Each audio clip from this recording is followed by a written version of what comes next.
Encore vous? Dis donc, ça fait beaucoup en ce moment, non? Salut tout le monde! Aujourd'hui, on se retrouve pour parler enfin de livres! Ah là là, il était temps quand même!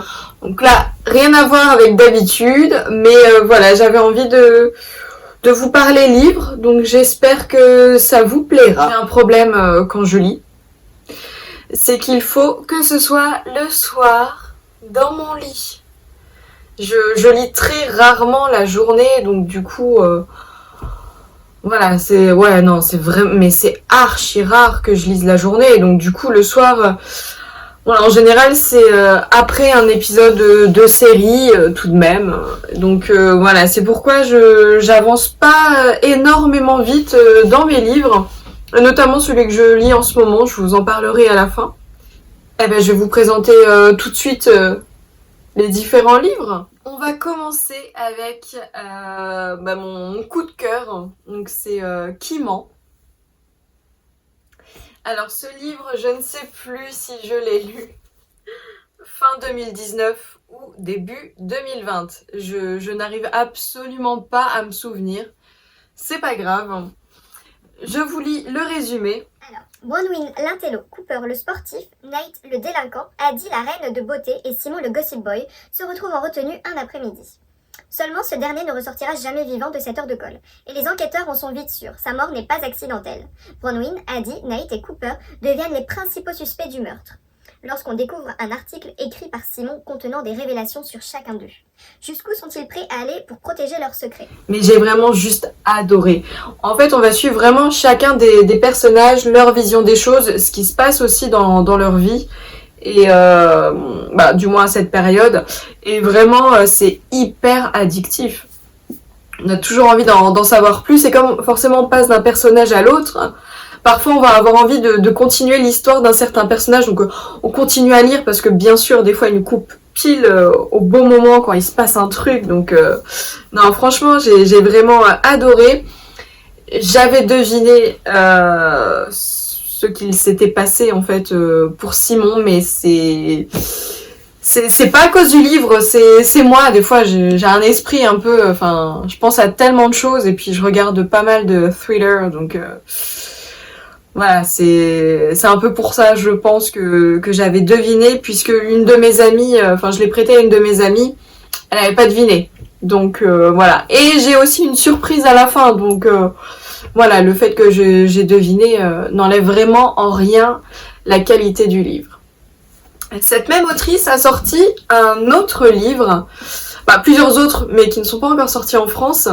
Mais là, celui-ci, donc c'est Se taire ou mourir. Alors je suis désolée, je l'ai pas avec moi, je l'ai prêté du coup à mon amie qui a fini ce livre. Et du coup, elle a pas encore fini l'autre. En fait, on va se concentrer pas sur 4 personnages, mais là sur 2 personnages. En fait, c'est l'histoire de 2 jumeaux qui vont vivre dans la maison d'enfance de leur mère, elle qui est restée en Californie puisqu'elle a des problèmes d'addiction.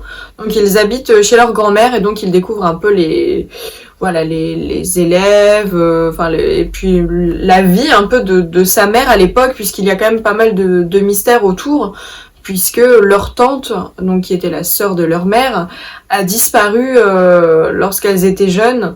Donc voilà, il y a ce petit mystère qui n'a pas été résolu et du coup qui est résolu à la fin. Mais entre-temps, il y a des nouvelles choses qui se produisent, on peut dire en lien justement avec cette disparition. Donc franchement, j'ai trouvé ça pareil hyper addictif. Là, on va plutôt suivre donc la sœur, on va suivre un autre garçon qui lui est déjà sur place. Et voilà, je vous en dis pas plus, mais on va suivre un peu leurs aventures, leur point de vue par rapport à ce mystère. Tout ce qu'il s'est passé aussi entre temps. Et franchement, par contre, j'ai pas deviné qui avait fait le coup, donc là j'ai été surprise. Par contre, j'avais deviné aussi un autre truc. J'avais pensé à un truc un peu tout le long du livre.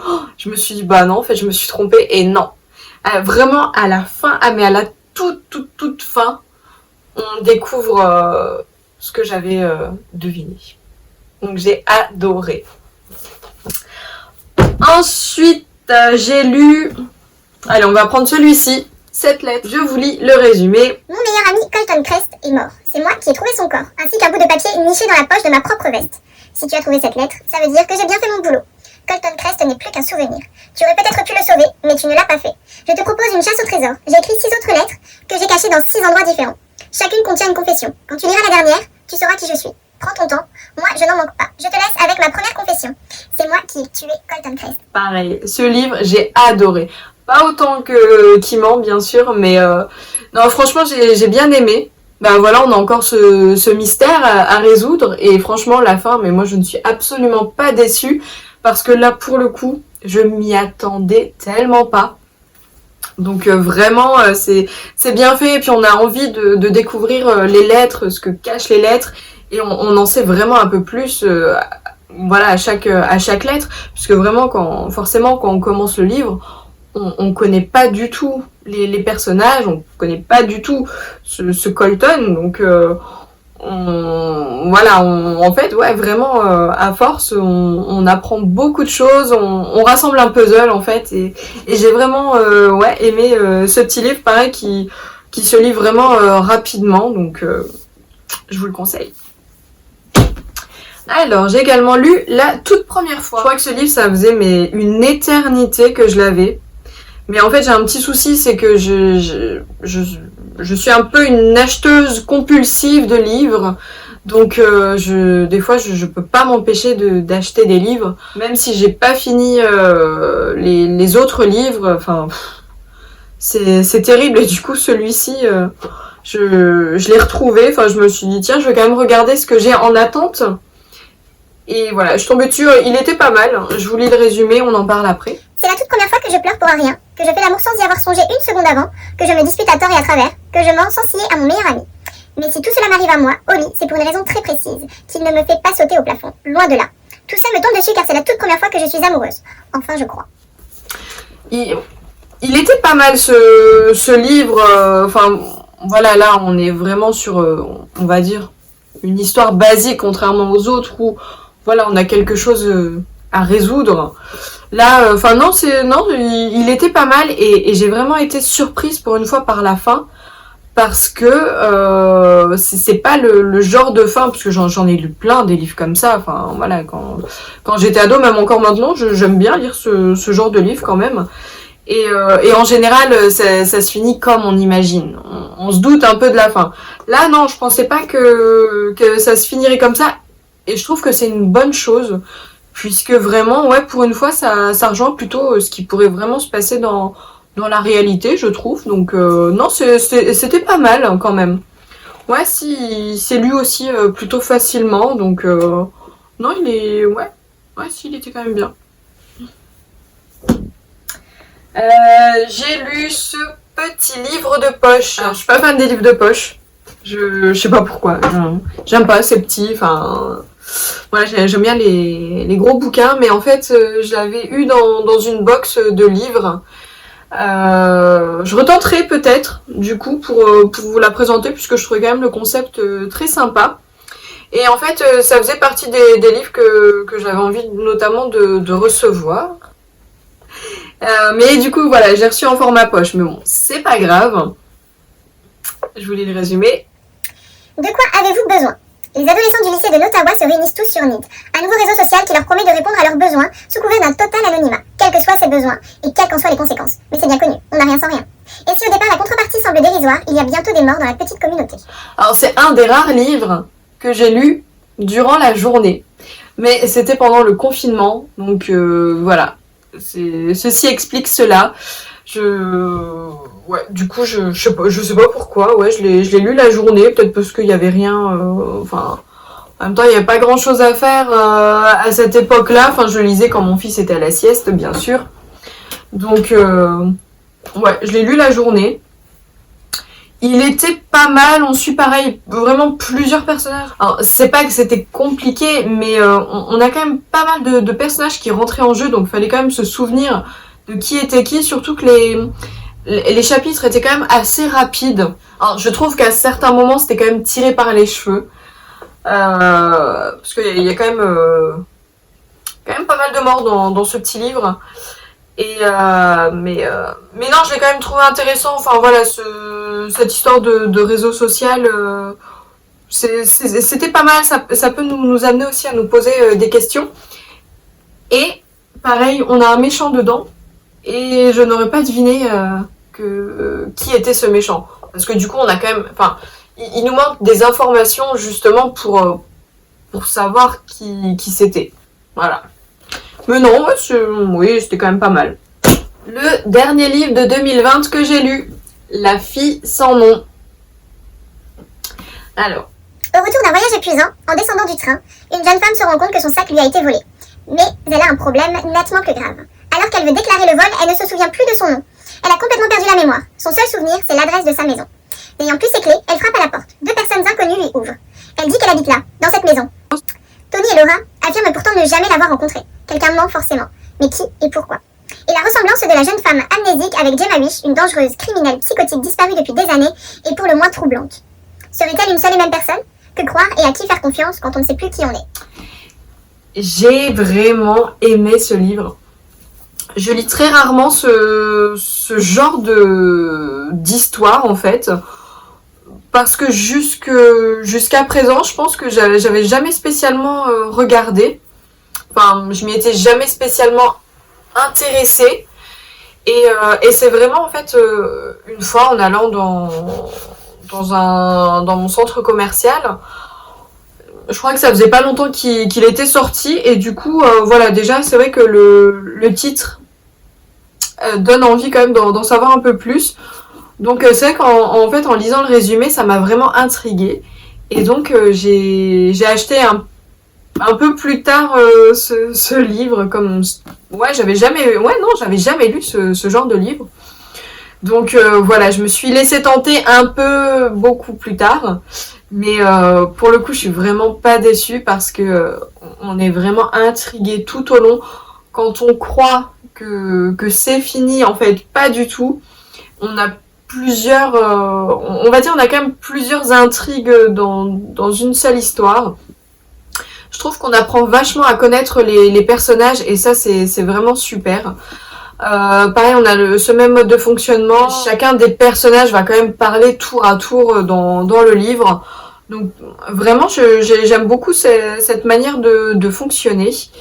Et ouais, pareil, c'est vraiment à la fin qu'on découvre tout, puisque en fait, petit à petit, on comprend mieux, mais on continue à se dire, mais attends, je veux quand même savoir pourquoi, qu'est-ce qui s'est passé, enfin...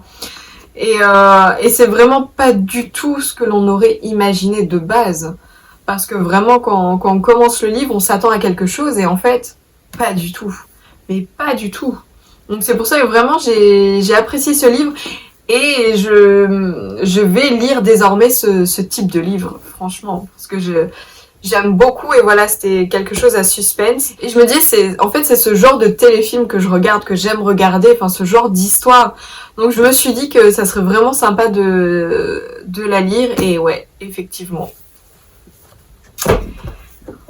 On passe à un livre que je n'ai pas fini. Alors on m'a prêté ce livre et je ne l'ai toujours pas fini. Et franchement ça fait pas mal de temps parce que pareil je l'ai commencé pendant le confinement. C'est Calendar Girl. Je vous lis le résumé. Mia Sanders rêve de devenir actrice. Elle a quitté Las Vegas où elle vivait avec sa sœur et son père pour s'installer à Los Angeles. Mais elle va devoir revoir ses projets car Mia a besoin d'argent. De beaucoup d'argent. Elle doit en effet rembourser les dettes de jeu de son père. $1 million. Elle ne voit qu'une issue. Contacter sa tante qui possède une agence d'escorte. Celle-ci, trop heureuse de pouvoir aider sa nièce, lui propose un accord. Elle sera l'escorte d'un homme différent chaque mois pendant 1 an.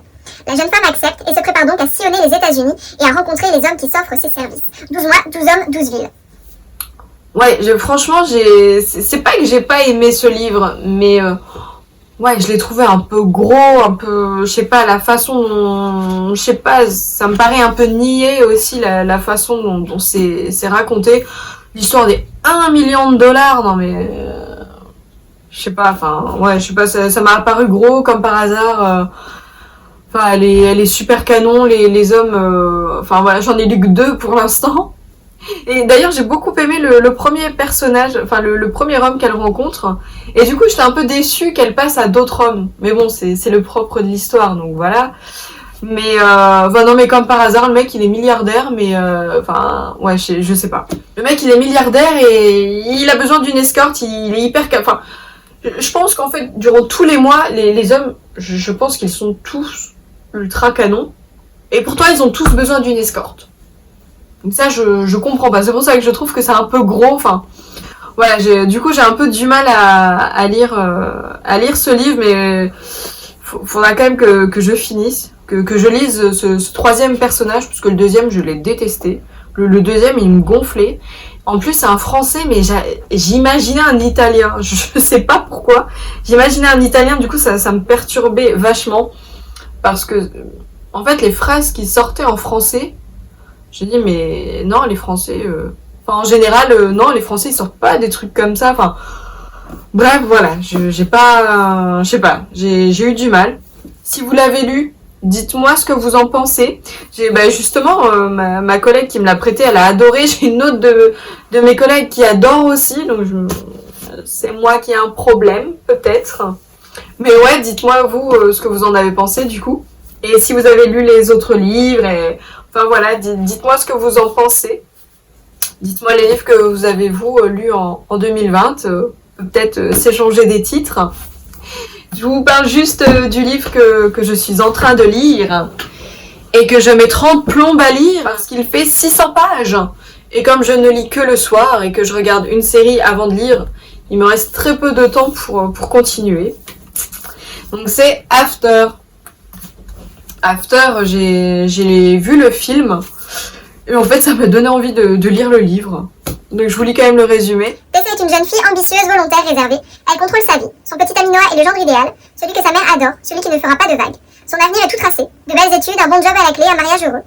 Mais ça, c'était avant qu'il ne la bouscule dans le dortoir. Lui, c'est Hardin. Bad boy, sexy, tatoué, percé, avec un d'accent anglais.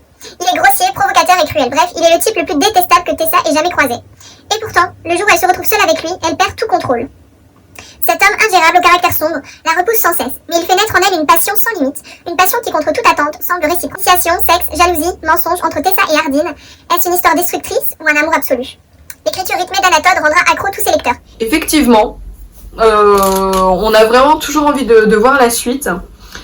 Et comme je le lis le soir, des fois je m'arrête à des moments, mais j'ai envie de continuer, mais non. Je ne peux pas me coucher trop tard, puisque le lendemain, il faut que j'aille au travail. Mais donc c'est pour ça que je mets un peu trop de temps à le lire. Là, je suis à plus de la moitié. Mais ouais. Et j'ai pour ambition de lire le 2 avant de regarder le deuxième film, quand même. Donc je crois que le film, je le verrai l'année prochaine. Du coup, voilà. Pareil, dites-moi si vous avez lu After, ce que vous en pensez, si vous avez aimé le film. Ouais, moi le film j'ai trouvé sympa. C'est le genre de film aussi que j'aurais voulu regarder quand j'étais jeune. Mais enfin voilà, j'aime toujours ce genre de film. Je dois toujours avoir un petit côté ado. Enfin voilà. Enfin je sais pas si pour vous c'est pareil. Des fois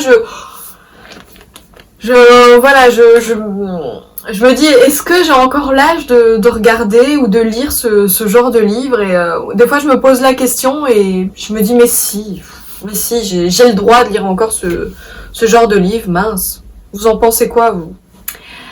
Eh bien, on en a fini pour les livres. J'espère que la vidéo sera pas trop longue. En tout cas, dites-moi, voilà, comme je vous disais, les livres que vous avez lus, les derniers livres que vous avez achetés, ou voilà. On peut discuter de livres avec plaisir. Je vous dis à bientôt pour une prochaine vidéo.